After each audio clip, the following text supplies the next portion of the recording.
Meera office के साथ साथ अपने घर को भी संभालती है। लेकिन अगर मीरा से कोई गलती हो जाती या वो कोई काम नहीं कर पाती तो उसकी सास राखी उसे बहुत बुरा भला कहती। एक दिन मीरा को ऑफिस के लिए देर हो रही है तो उसने खाना नहीं बनाया। तभी उसकी सास ने उससे कहा, बहू तो बन ठन के ऑफिस के लिए तैयार तो हो गई, मगर यह बता कि आज का खाना कौन बनाएगा। माँ जी, मुझे पहले ही ऑफिस के लिए देर हो गई है। अगर मैं खाना बनाने में लग गई ना तो मुझे और देर हो जाएगी। ठीक है, जा तो ऑफिस, रोज की तरह आज भी मैं बाहर से ही खाना मंगवा लूंगी। सॉरी माँ जी, लेकिन अगर मैं 5 मिनट भी लेट हो गई ना तो मेरा सीनियर रंजीत मुझे बहुत बोलेगा। ये बोलकर मीरा ऑफिस के लिए निकल जाती है। लेकिन वो जैसे ही ऑफिस पहुंचती है सामने उसका सीनियर रंजीत खड़ा होता है। मीरा, तुम आज भी लेट हो। नो सर, मैं बिल्कुल टाइम पर आई हूँ। तुम पूरे 1 मिनट लेट हो। सर वो इसलिए क्योंकि आपने मुझे यहाँ रोककर 1 मिनट मेरा खराब कर दिया। मीरा, तुम अपने आप को समझती क्या हो? सर आप खुद को समझते क्या हो? मैं पहले भी आपको बता चुकी हूँ, आज फिर आपको बता रही हूँ कि आप सिर्फ मुझसे काम की बात कीजिए, सिर्फ काम की। मीरा ये बोलकर वहां से चली जाती है। रंजीत सोचता है, मीरा, अब तो मैं तुमसे काम की ही बात करूंगा, इसके अलावा कुछ नहीं। अब रंजीत मीरा को बहुत काम करने के लिए दे देता है। उसके टेबल पर फाइलों का ढेर लग जाता है। लेकिन मीरा को इस बात का अंदाजा हो गया था कि सुबह की बहस के चलते रंजीत ने उसे ये काम करने के लिए दिया है। मीरा बिना किसी से कुछ बोले चुपचाप काम करती रहती है और शाम को जब वो घर पहुंचती है तो थक हार कर सोफे पर ही सो जाती है। मेरा बहू, मेरा बहू, क्या हुआ? यहाँ क्यों सो रही हो? माँ जी, आज ऑफिस में बहुत काम था, थक गई हूँ, मैं थोड़ी देर सोना चाहती हूँ। बहू तो सुबह भी कुछ काम करके नहीं गई थी और ऑफिस से आते ही सीधा सो गई। तूने तो सारे घर का काम मेरे कंधों पर डाल रखा है। मैं सब्जी बना देती हूँ लेकिन रोटी तो तुझे ही बनानी पड़ेगी। ठीक है माँ, लेकिन अभी तो मुझे सोने दो। राखी बड़बड़ाती हुई किचन की तरफ जाने लगती है। अच्छी बहू मिली है मुझे। दिन भर बहू बाहर नौकरी करती है और मैं घर में नौकरी करती हूँ।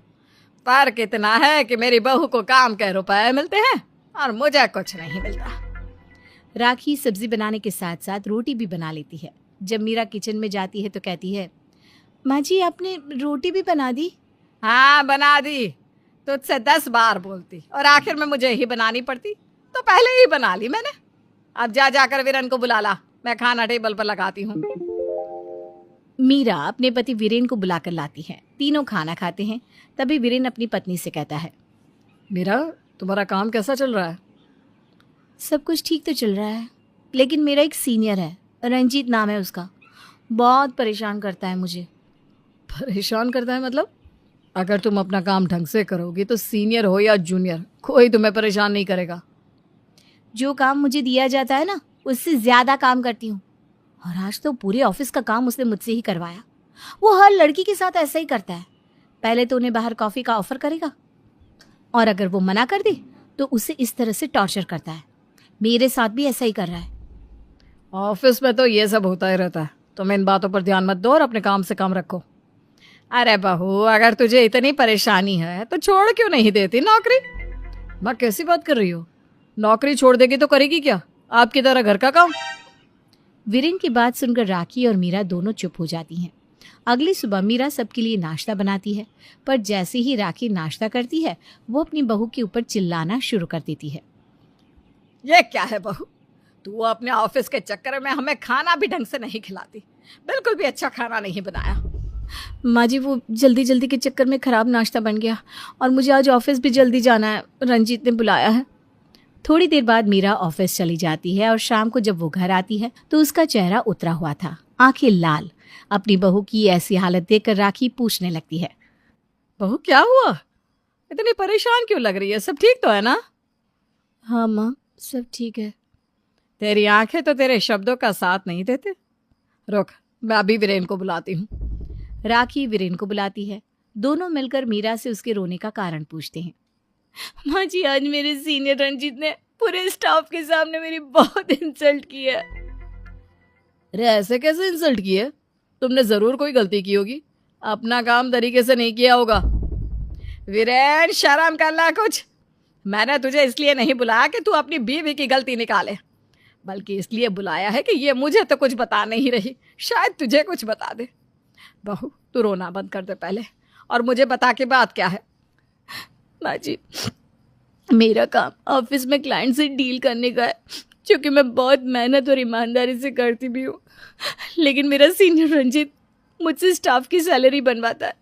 एक स्टाफ मेंबर की सैलरी में कुछ गड़बड़ हो गई तो उसके सामने मेरी इंसल्ट की, जबकि ये काम मेरा था भी नहीं और ये इतनी बड़ी बात भी नहीं थी जितना उसने मुझे सुनाया। अरे तुम इतनी छोटी छोटी बातों को इतना बड़ा क्यों बना देती हो? ऑफिस में तो ये सब होता ही रहता है, इसमें इतना रोने की क्या जरूरत है? बेटा, तू पागल हो गया है क्या? अपनी पत्नी को हिम्मत देने की जगह तू उसे ही डांट रहा है। आत्मसम्मान नाम की भी कोई चीज होती है बेटा, जो शायद तेरे अंदर बची ही नहीं। बहू, तो चल मेरे साथ, तेरे पति से कुछ ना होगा। राखी मीरा को अपने साथ ले जाती है। अगली सुबह नहा धोकर तैयार हो जाती है। तभी मीरा उससे पूछती है, माँ जी आप इतनी सुबह क्यों तैयार हो गई? कहीं जा रही हो क्या? हाँ, आज मैं भी ऑफिस आऊंगी। ऑफिस क्यों माँ जी? आप ऑफिस क्यों आएंगी? तेरे सीनियर रंजीत को सबक सिखाने के लिए। मीरा राखी को लेकर ऑफिस के लिए निकल गई। वो अपनी सास को पूरे स्टाफ से मिलवा ही रही थी। जब रंजीत की बारी आई तो राखी ने कहा, ये रंजीत है तुम्हारा सीनियर? जी माँ जी, यही है वो। जा रंजीत बेटा, मेरे लिए अच्छी सी चाय बना कर ला। क्या कहा आंटी जी आपने? मैं आपके लिए चाय बना कर लाऊं? मेरा तुमने बताया नहीं अपनी सास को कि मैं तुम्हारा सीनियर हूँ, कोई चाय वाला नहीं। रंजित के बच्चे, तूने मेरी बहू का समझ क्या रखा है कि तू उससे अपने फालतू के काम कराएगा तो वो करती रहेगी? मेरी बहू को अकेला मत समझ लियो। तूने क्या समझा था कि इसके आगे पीछे कोई है नहीं, जो तेरे मन में आएगा तू वही करेगा? पहले तो तू ऑफिस की लड़कियों को बाहर कॉफी पर बुलाता है और मना कर देती है, तो तूने इस तरह से परेशान करता है जैसे मेरी बहू को कर रहा है। मीरा, किस आफत को उठा लाई तुम ऑफिस में? आंटी जी मुझे माफ़ कर दो, मैं आज के बाद मीरा के साथ कभी बदतमीजी नहीं करूँगा। हाँ, आज से नहीं बल्कि अभी से ऑफिस की सारी लड़कियां मेरी बहन जैसी, लेकिन आगे कुछ मत बोलिए आंटी जी, मुझे माफ़ कर दीजिए। अरे ऐसा कैसे माफ़ कर दूँ? मीरा, कहाँ है तुम्हारा बॉस? मुझे अभी उनसे मिलना है। राखी मीरा के बॉस से मिलकर रंजीत की शिकायत कर देती है। बॉस रंजीत को नौकरी से निकाल देता है। उसके बाद राखी मीरा को लेकर घर आती है और अपने बेटे वीरेन को चूड़ियां देते हुए कहती है, ये ले बेटा, पहन ले। ये क्या कर रही हो माँ? दिमाग ठीक तो है आपका? मेरा दिमाग तो ठीक है, लेकिन शायद तेरा दिमाग ठिकाने पर नहीं है। तभी तो अपनी पत्नी की कोई तकलीफ तुझे दिखाई नहीं देती। जब तूने मीरा से शादी की थी तब तूने इसे वचन दिया था कि इसका सुख दुख तेरा है। लेकिन तुझे तो मीरा के दुख की कोई परवाह नहीं। जो काम आज मैंने किया है असल में वो तुझे करना चाहिए था। इस तरह राखी ने अपने बेटे को खूब सुनाया। मीरा को भी अब समझ में आ गया कि छोटी छोटी बातों पर उससे लड़ने वाली सास असल में दिल की बहुत अच्छी है। मीरा जो कई दिनों से नहीं कर पा रही थी, उसकी दबंग सास ने 1 घंटे में कर दिया। और ऐसी दबंग सास पाकर तो वो धन्य हो गई।